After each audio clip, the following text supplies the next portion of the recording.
Hello everyone, कैसे हैं आप? सब ठीक ठाक हैं? इट्स मी हमजा और watching H reacts. Welcome back to the channel. उम्मीद करता हूँ अच्छे होंगे, खैर खैरियत से होंगे, एंजॉय कर रहे होंगे। और हम क्या देखने वाले हैं कि मोदी साहब ने जो कहा था वो डंके की चोट पे करके दिखाया था। ये स्टेटमेंट आई है जनाब अब्दुल बासित, जो कि पाकिस्तान हाई कमीशन में हुआ करते थे दिल्ली में तैनात, आजकल रिटायर हो गए हैं। और फिर आजकल उनकी रोज़ी रोटी जो है वो इस तरह इंटरव्यूज़ दे के चल रही है। तो देखते हैं जनाब और इन्होंने क्या क्या कहा है और किस पर्टिकुलर बात को लेके इन्होंने ये स्टेटमेंट दी है, ये तो देखने के बाद पता चलेगा। तो आइए देखते हैं। हिंदुस्तान स्पेशल से ये वीडियो है, लिंक डिस्क्रिप्शन में है, किसी ने नहीं देखा तो ज़रूर चेकआउट करना। और हिंदुस्तान स्पेशल के साथ साथ एच टी रिएक्ट्स को भी सब्सक्राइब मार देना। तो आइए शुरू करते हैं। 3 2 1 इन। हिंदुस्तान स्पेशल में आपका स्वागत है दोस्तों। जम्मू कश्मीर में अनुच्छेद 370 की विदाई के बाद अब 4 साल हो चुके हैं और पाकिस्तानी मीडिया आज ओह, ये चार चर्चा साल हो कर रहा है चुके कि हैं। जो मोदी जी ने कहा डंके की चोट पर कर दिखाया। अभी भी पाकिस्तान इस जिद में मुंह फुलाकर बैठा हुआ है कि जब भारत कश्मीर में फिर से अनुच्छेद 370 को लागू करेगा तब वो भारत से बात अच्छा। करेगा। पाकिस्तान की ये वो ख्वाहिश भारत कह ख्वाहिश ही रहे हैं रहने भाई हमने वाली है। करनी नहीं है लेकिन बात, अब कर लो जो अरब करना देशों में है। कश्मीर पर समर्थन की भीख मांगने वाले पाकिस्तानियों को अरब देशों के एक इन्फ्लुएंसर जमकर मिर्ची लगा रहे हैं।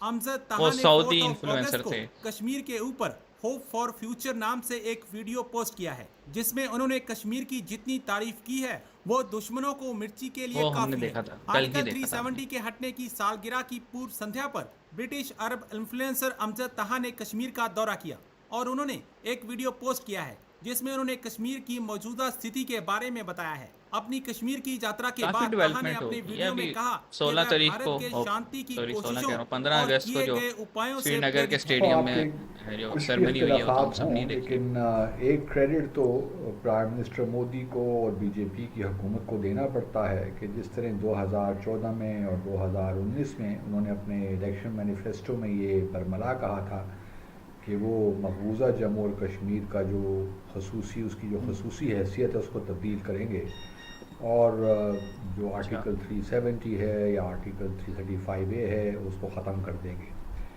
तो ये कर दिया। उन्होंने किया उनका आइन कर 5 दिया अगस्त उन्होंने ख़त्म। 2019 को। तो उन्होंने कोई ढकी छुपी बात नहीं की, उनका इरादा हम सबको पहले से मालूम था। तो ये क्रेडिट तो देना चाहिए कि बहैसियत पॉलिटिशियन या बहैसियत पार्टी बीजेपी ने जो वादा किया कश्मीर के ताल्लुक़ से वो पूरा किया। अब वो फैसला ठीक था गलत था ये इस तो पे एक मेरा भी अलग एक बहस स्टेटमेंट है, है, अभी हम लेकिन करते हैं बात। इस बात पे मैं अप्रिशिएट ज़रूर करता हूँ क्योंकि एक बड़ा बोल्ड डिसीजन था, अप्रिशिएट बड़ा ज़रा अच्छे से बोल्ड करना भाई, फैसला मुस्कुरा के था करो। जो कि भारतीय जनता पार्टी ने किया। लेकिन अब इसके समरात क्या होंगे या इसके नताइज क्या निकलेंगे? जब ये फैसला हो क्या रहा था, निकलेंगे? जब दिस 4 साल हो जम्मू गए, एंड आ कश्मीर तो गए कि कश्मीर में रीऑर्गेनाइजेशन डेवलपमेंट हो एक्ट रही है। किया गया, तो उस वक्त जो होम मिनिस्टर थे अमित शाह साहब, उन्होंने कहा कि जी अच्छा ये भाई, हम इसको जो है जान दे इसका देंगे स्टेट ये हुड इसके जो है लिए। वो भी ख़त्म कर रहे हैं। ऐसे उन्होंने कहा था। इसको हम 2 यूनियन टेरिटरीज़ में तकसीम कर रहे हैं और फिर हम जो है डिलिमिटेशन भी करेंगे कॉन्स्टिट्यूंसीज़ वगैरह की, और उसके बाद फिर इंतखाबात हो जाएंगे। ओके। तो ये भाई 370 से रिलेटेड इन्होंने स्टेटमेंट दी कि मोदी साहब ने जो कहा था वो करके दिखाया डंके की चोट पे। तो वेल, मैं तो कहता हूँ कि मोदी साहब ने अपने मैनिफेस्टो में जो जो कहा था कि हम इंडिया को इकोनॉमिक पावर बनाएंगे, करके दिखाया। रीजनल पावर कहा था, करके दिखाया है। सब ममालिक के साथ, बड़े बड़े लोगों के साथ अच्छे ताल्लुकात रखेंगे, करके दिखाया है। तो यार देखो, बात सीधी सी है कि एक एक मुझे भी ये लगता है कि पेश के तौर पे ना पाकिस्तान को बता दिया गया था कि जो स्पेशल स्टेटस है वो ख़त्म होगा। क्योंकि मतलब 370 हटने के बाद पाकिस्तान ने ज़्यादा से ज़्यादा किया क्या, सिर्फ शोर मचाया था और कुछ नहीं किया। और सबको पता है पाकिस्तान इसके अलावा कर भी कुछ नहीं सकता। क्योंकि यार देखो, अ, कश्मीरीज़ की डेवलपमेंट हो रही है 370 हटने के बाद। मैं तो जितने भी कश्मीरियों को फॉलो करता हूँ, मुझे तो हमेशा प्रोग्रेस ही नज़र आई है उनकी स्टोरीज़ पे या उनके पोस्ट जितनी भी लगती हैं। अब पाकिस्तान का जो बिला वजह ये हमने एक वो है तो बड़ा अश्लील सा वर्ड, लेकिन मैं आधा बोल देता हूँ कि हमने रोना डाल रखा है कि जनाब नहीं नहीं नहीं, बात ये है कि हमें अपने मुल्क पे तवज्जो देनी चाहिए। 75 साल में हमने कश्मीर का चूरन इतना बेचा है कि हम दिवालिया होने की कगार पे आ गए।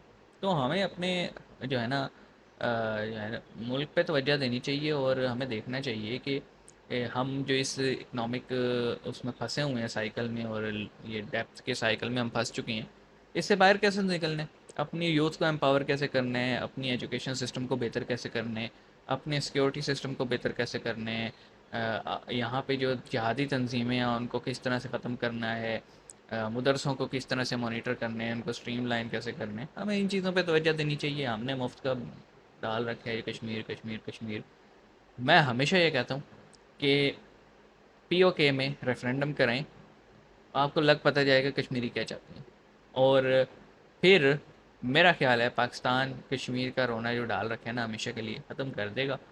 क्योंकि भाई देखो कश्मीरी खुद नहीं चाहते पाकिस्तान में आना। वो हुर्रियत वाले पहले पैसे पूसे दे दू के जो है ना पत्थरबाजी करवा लेते थे, अब वो भी ख़त्म हो गई है चीज़। तो हमें सोचना चाहिए हम तारीख के किस मोड़ पे हैं और किस तरफ जा रहे हैं और इसका क्या नतीजा होगा। क्योंकि देखें जंगें किसी के मुफाद में नहीं होती। फॉर एग्ज़ाम्पल आज इंडिया पाकिस्तान की जंग लग जाती है तो सबसे ज़्यादा फ़ायदा किसको होगा? उन ममालिक को जो कि इन दोनों ममालिक को असला बेचते हैं। अच्छा, उसके बाद फ़ायदा क्या होगा कि जनाब उनकी कमाई होती रहेगी, लेकिन इसका नुकसान क्या होगा? इस खित्ते में तकरीबन 2 अरब लोग हैं, मतलब 1.4 बिलियन जो हैं वो इंडिया में रहते हैं, और जो है ना तकरीबन 25 करोड़ जो हैं, 0.25 जो है या 225 मिलियन पीपल जो हैं वो पाकिस्तान में रहते हैं। और फिर सिर्फ पाकिस्तान और इंडिया तो नहीं इस पूरे कन्फ्लिक्ट में फंसेंगे, चाइना भी है, अफ़गानिस्तान भी है, ईरान भी है, श्रीलंका भी, इन सब की आवाम भी किसी न किसी हद तक अफेक्ट होगी। तो ये जो हम बात कर रहे हैं ना ये तकरीबन 3 अरब लोगों की बात है। तो हमें ह्यूमैनिटी को देखना चाहिए और पाकिस्तान को अपनी ज़िद से पीछे हट जाना चाहिए कि हमें अपने मुल्क पे, अपने मुल्क की तरक्की पे, अपने मुल्क के अमन अमान पे तवज्जो देनी चाहिए। हमें बिला वजह हर जगह अपनी नाक और टांग नहीं अड़ानी चाहिए। ये मेरा पर्सपेक्टिव है, मैं इसी के साथ रहता हूँ। बाकी कोई एग्री करे ना करे, लेकिन मैं ये कहता हूँ कि बहुत हो गई है, अब ज़िद छोड़ देनी चाहिए। तो आप क्या कहते हैं कमेंट सेक्शन में बताइएगा। मिलेंगे नेक्स्ट वीडियो में, अपना ख्याल रखिएगा। सी यू गाइस।